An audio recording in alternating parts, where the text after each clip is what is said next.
Bapak Ibu, anak-anak, orang tua yang dikasihi oleh Tuhan,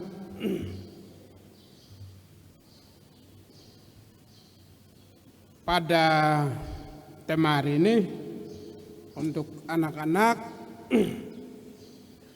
tema bahwa kebohongan memang di dalamnya ada kelicikan demi kebohongan. Jadi antara licik dan bohong itu dia selalu berpasangan untuk menutupi berita yang benar. Antara berita yang benar, antara kabar yang benar, ada peristiwa yang betul, faktanya sedemikian, itu bisa dialihkan, dibuat atau membangun narasi baru, narasi baru atau cerita baru untuk menutupi fakta bahwa Tuhan bangkit.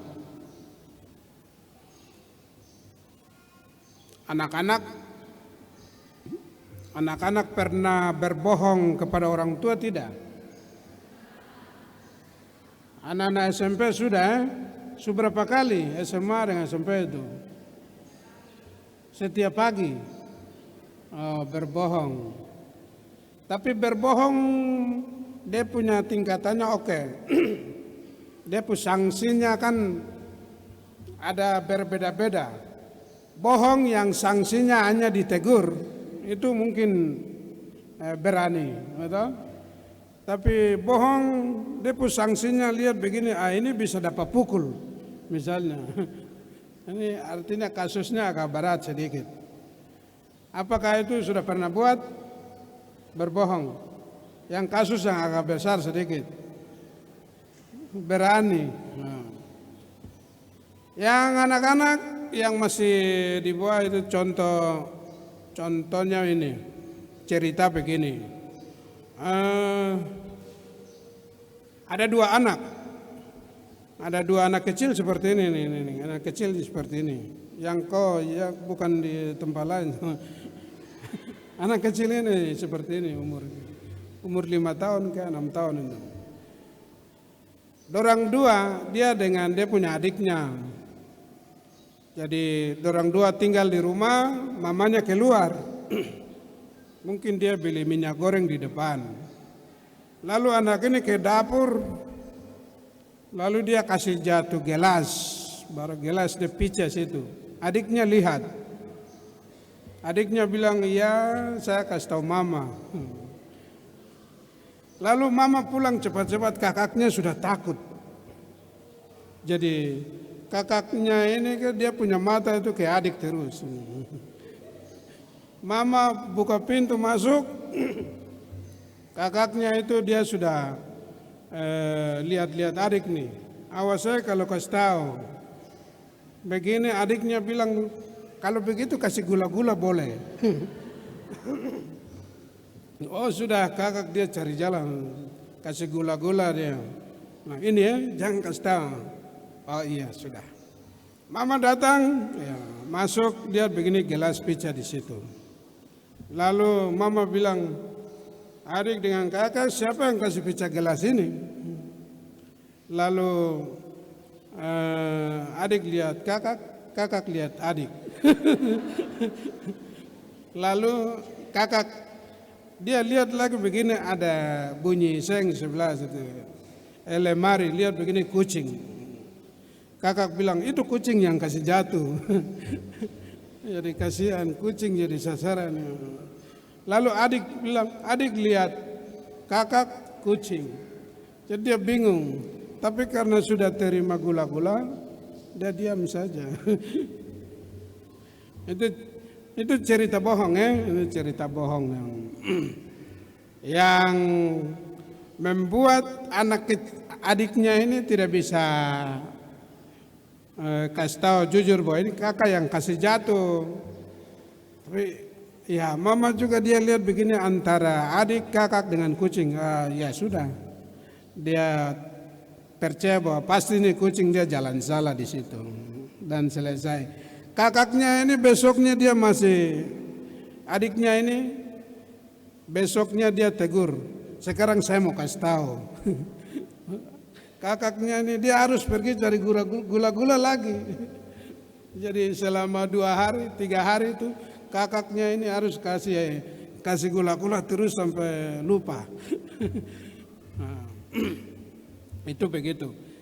Jadi yang kasih gula-gula dalam kisah antara para murid, Maria Magdalena lihat Tuhan Yesus sudah bangkit. Toh dia bangkit, Tuhan Yesus bilang dia sudah ke Galilea.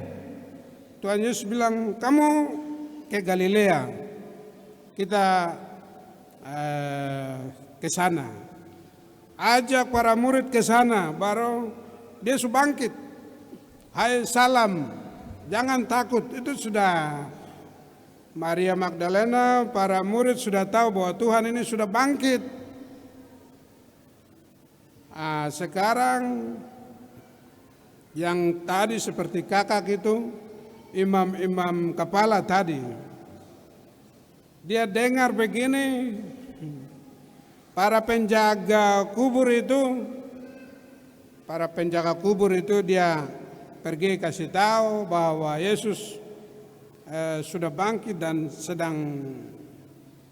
Lalu imam-imam kepala ini tidak mau hal itu terjadi, jadi mereka membuat perundingan, bicara baik-baik supaya berita tentang Yesus bangkit ini harus kita tutup. Kita harus balik dia, begitu. Dengan panggil serdadu yang jaga kuburan tadi malam. Ke sini. Jadi sejumlah uang kasih serdadu. Dan bilang ke serdadu itu, kau jangan bilang Tuhan sudah bangkit, tapi bilang saja jenazahnya sudah dicuri. Dicuri oleh para murid tadi malam. Kau bilang begitu. Jadi kalau hanya bilang saya, itu pasti para serdadu ini dia tidak akan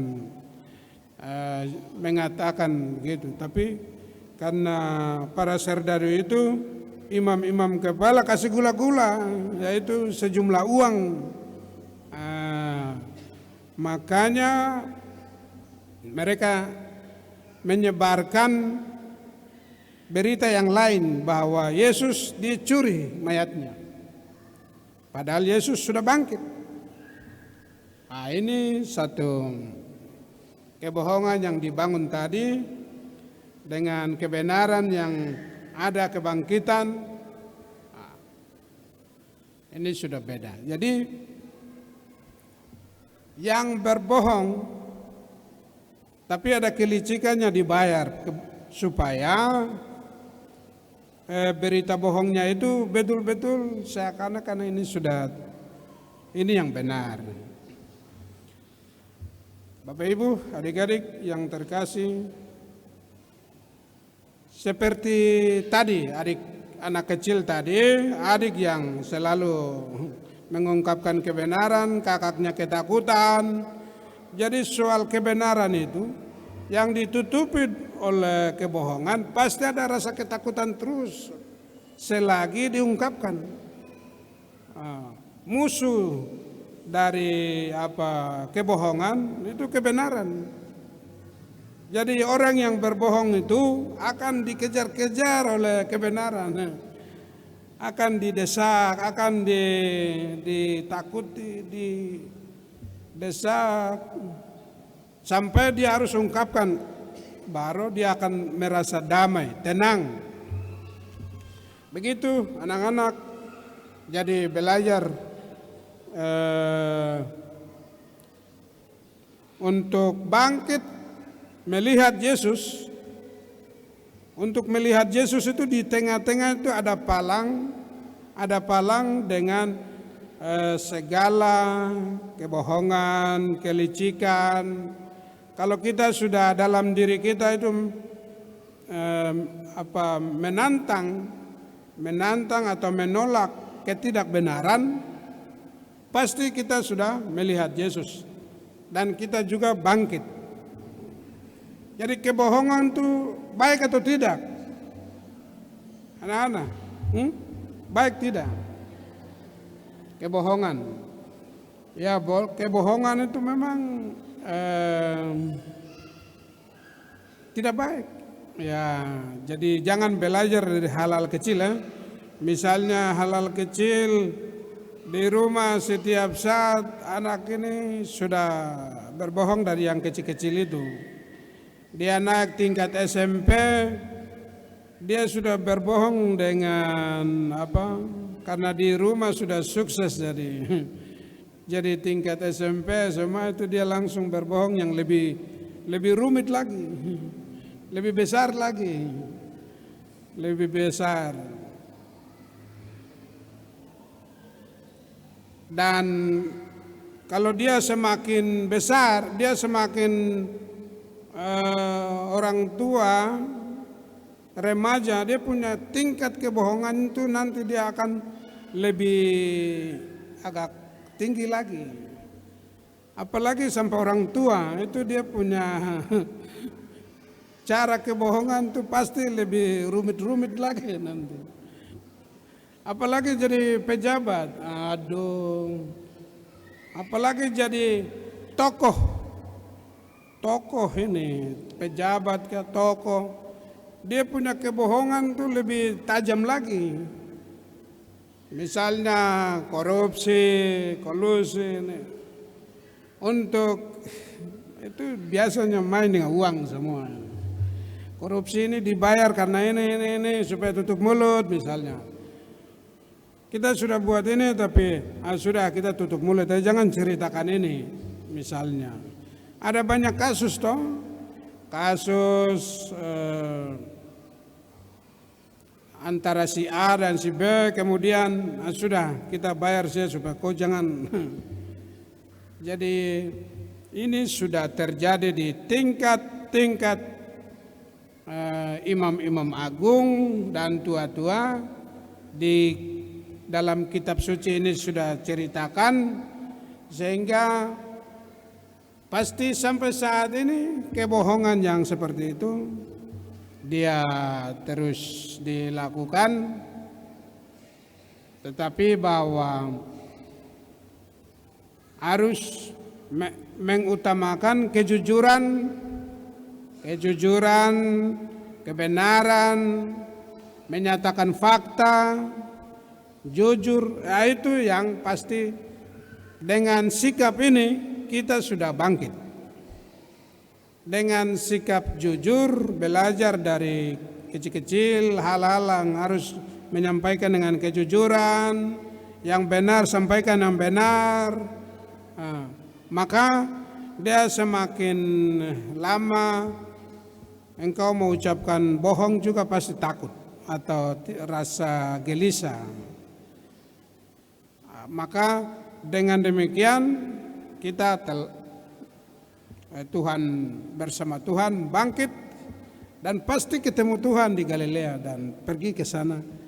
Tidak dihambat di tengah jalan atau di kota atau di mana, tapi perjalanan itu dia lurus. Anak-anak ini masa pertumbuhan.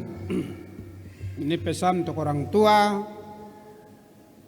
Anak-anak punya masa pertumbuhan itu dia panjang. Ini masih polos-polos. Anak-anak ini masih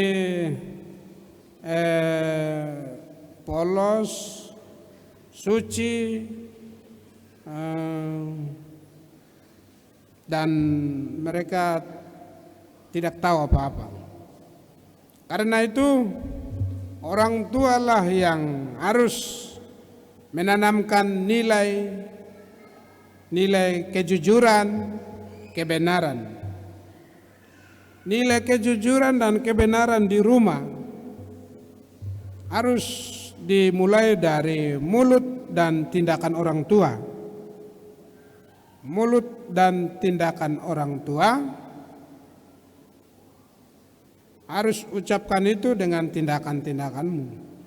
Dengan demikian anak-anak bisa belajar. Dia tetap mengutamakan kejujuran, kebenaran. Jangan lagi orang tua menciptakan kebohongan-kebohongan. Satu kali orang tua berbohong terhadap anak, pasti anak dia akan belajar bohongan itu. Dia akan belajar dan dia akan membuat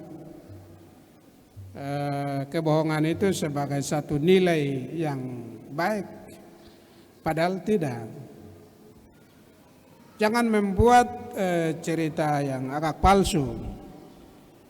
Mama bilang saya ke kantor, tapi anak lihat dia ada di pasar misalnya. Atau bapak bilang saya ke kebun, tetapi anak lihat, wah dia sedang ada di laut misalnya. Jadi apa yang disampaikan dengan apa yang dilakukan itu harus sama. Kalau ke kebun, kebun saja, dari kebun berbalik. Kalau bilang pasar, pasar aja berbalik. Nah, anak dilihat di situ. Jadi tingkat kebohongan, belajar berbohong itu dari rumah anak-anak ini. Dari rumah, dari keluarga, dari orang tua, dari kakak-kakaknya yang sekolah seperti anak-anak SMP ini. Anak-anak SMP ini sudah keluar dari rumah, jadi dia sudah baku tahu libur pergi lagi ke rumah, pi bohong. Terapkan kebohongan itu kepada adik-adik yang masih polos. Ini yang tidak boleh. Bapak Ibu, anak-anak yang dikasihi oleh Kristus, semoga doa-doa kita menghantar perjalanan hidup anak-anak ini dalam tingkat yang polos dengan menimba banyak nilai-nilai kebenaran, kejujuran dalam usia yang panjang, dalam usia yang panjang menuju kedewasaan ini harus ditanamkan banyak-banyak nilai-nilai baik, jujur, benar, adil, itu yang ditanamkan sehingga ke depan dia menjadi orang yang tidak menghalangi orang lain untuk menemukan Yesus yang sedang memanggil kita. Semoga demikian. Amin.